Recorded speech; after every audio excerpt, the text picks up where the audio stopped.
After falling short in the 2016 race for governor, Democrat Colin Van Ostern is now setting out to topple a New Hampshire political institution, Secretary of State Bill Gardner. I'm running for this job. I'm not running against the current occupant. I have tremendous respect for his longevity and the work that he's done for the people of the state.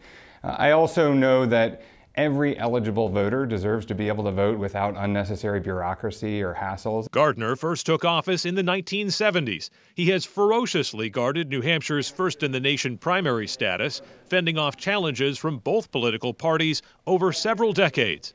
But he ran afoul of some Democrats last year when he agreed to serve on President Trump's Commission on Election Integrity.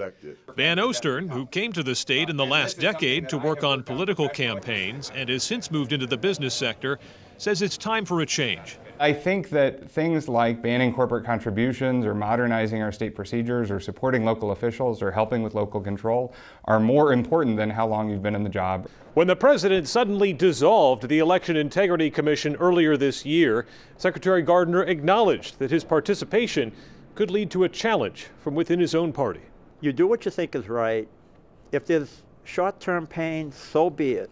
Just do what you think is right. New Hampshire's Secretary of State is elected by the House and Senate. If Democrats take back the legislature this year, Van Ostern may have the votes he needs to oust Gardner.